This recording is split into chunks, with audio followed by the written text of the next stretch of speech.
everyone, welcome back to the channel. Thank you for joining me. This week I'm going to keep going with some updates on some breeding stuff and kind of tell you what's going on and what we're looking forward to in the coming weeks. So let's hang out.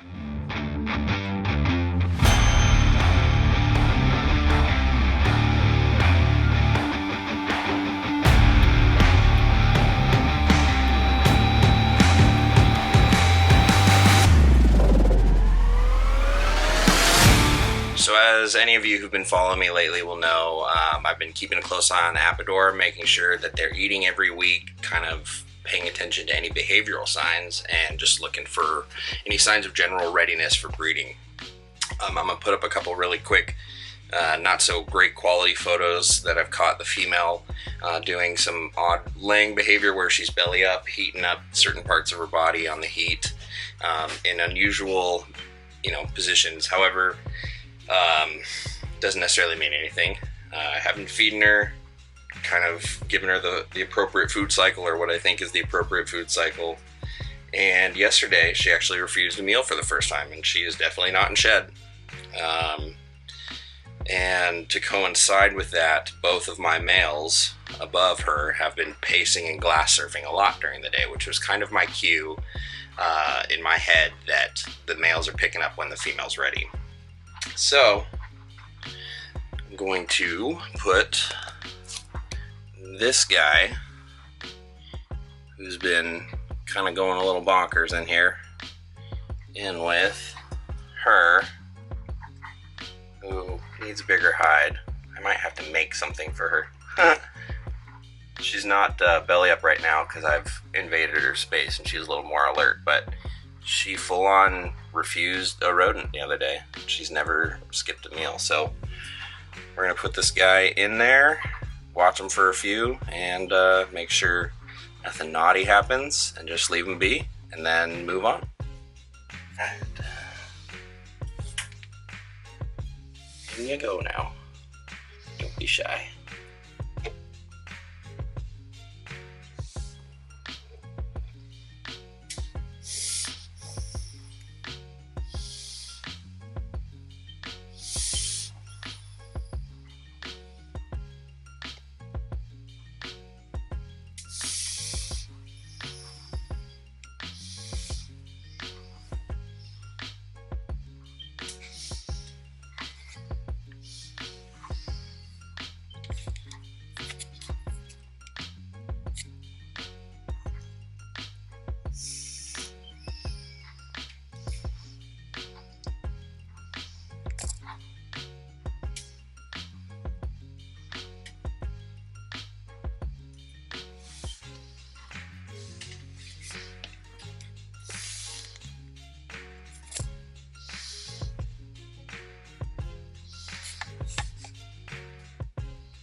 I don't know if you could hear any of that huffing and puffing that the female is doing, but they're very vocal, for lack of a better way to put it. They like to hiss and huff and puff to kind of show their either disapproval or uncertainty of what's going on. They're a very, very intellectual species, in my opinion.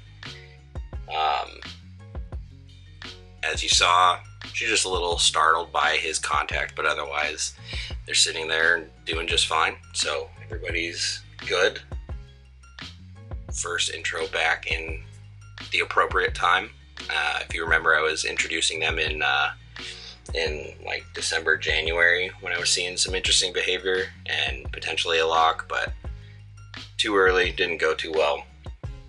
Been feeding them, putting lots of food to them, kind of hitting them with that sort of simulated spring boom and prey availability to sort of get their biology thinking this is a really good time, abundance of prey, temperatures getting warmer, great time to produce some babies. So fingers crossed. First couple minutes are usually when something's going to happen. I already know this is a confirmed pair, so I don't need to worry about it being a missex pair and them trying to eat one another, and they're pretty similar in size, so feeling pretty confident about closing the doors and going about my day. Of course I say that, but I'm still gonna knock on some wood real quick.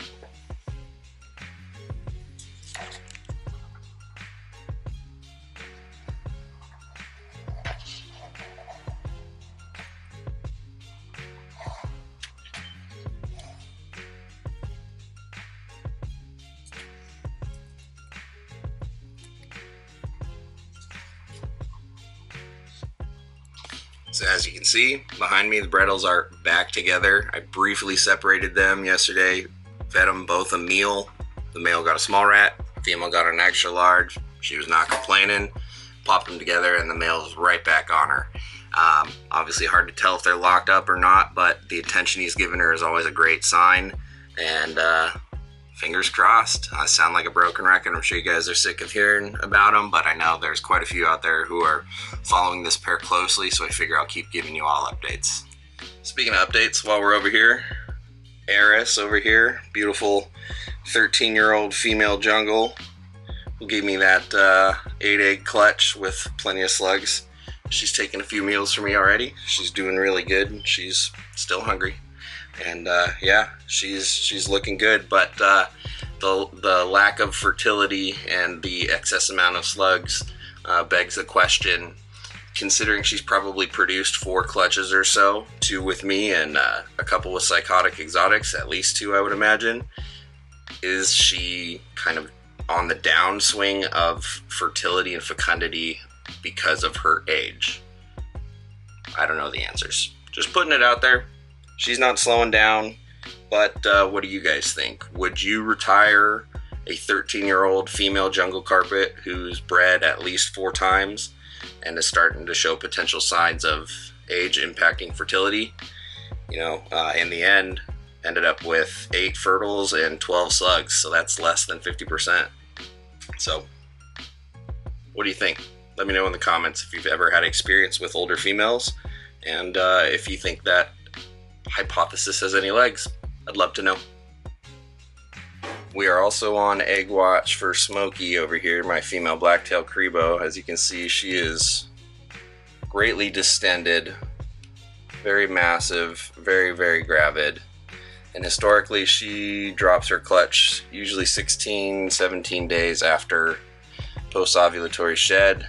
So today, we're about 10 days from POS, which puts us in that week window of egg watch. So I'm going to be watching her very closely, and hopefully 3rd time's the charm, and this year we'll have a nice healthy clutch of eggs to incubate. Alright, so now for the less than pleasant news, because as we know in life, you take the good with the bad. And here we are. This is the bad. Now, she's alive, she's well, she's healthy, so that's not the bad. The bad part is this girl gave us a 2nd clutch of the year, and sticking with the theme of infertiles, as we were talking about with my jungle, this girl gave me 4 good eggs and 16 slugs.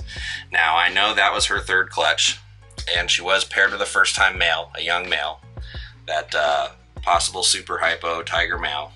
And yes, that does bum me out, because only 4 eggs to see if he proves out super or not, and very few offspring to offer to y'all. So that's a huge kick in the shins, so to speak. I'm happy she's alive and well, but again, it begs the question. An animal that's only 7 or 8 years old, having 3 clutches, should she be a retired breeder? Or was it because the male was young and maybe I didn't feed her enough? Admittedly, I probably could have fed her more. There's always more you can do. To those who don't know how much you really got to feed to breed, you really got to feed. Like, you really got to make these females chunky. Like, she's got a good body condition to people who wouldn't know that she just laid a clutch. But she is real thin, real empty, and I'll be getting her on food again this week, but my goodness, can they get thick and big when it's time for breeding season? So is that part of it? I don't know. Could be. So just want to put some of that out there, keep you guys updated with what's going on. Next clutch I'm waiting on should be the albino Darwins. She's due any day now. I think she's 20 days post-ovulatory shed, so yeah, we're also in that week, so we should start getting a few more clutches here, and hopefully the next few videos are all going to be eggs, pulling, all that good stuff.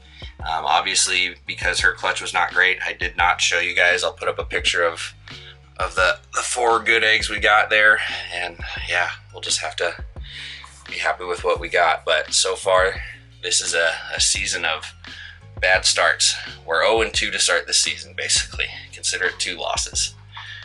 Although, that's pretty dramatic. We didn't lose anything. We just didn't get as much as we want. So, but on that note, I'm going to step off, close up out of here.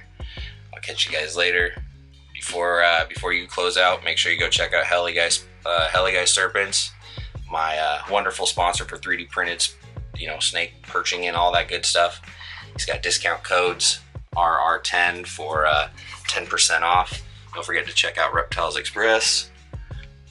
My lovely shipping cohorts, they're the best. I've been shipping with them for about 5 years now.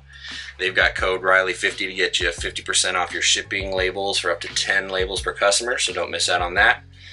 Their sister company, PremiumCrickets.com, can send you bugs to your door, and they've got code Riley15 to get you 15% off at checkout, so don't miss out on that. And if you'd like other discounts on merch, further discounts on that, Heli Guy Serpents goodness, things like that, you can come join the Patreon. Just look me up, Riley Jimison, on patreon.com, and definitely become a member of USARK in USARK, Florida. If you aren't, I will have all that information below. Go join up.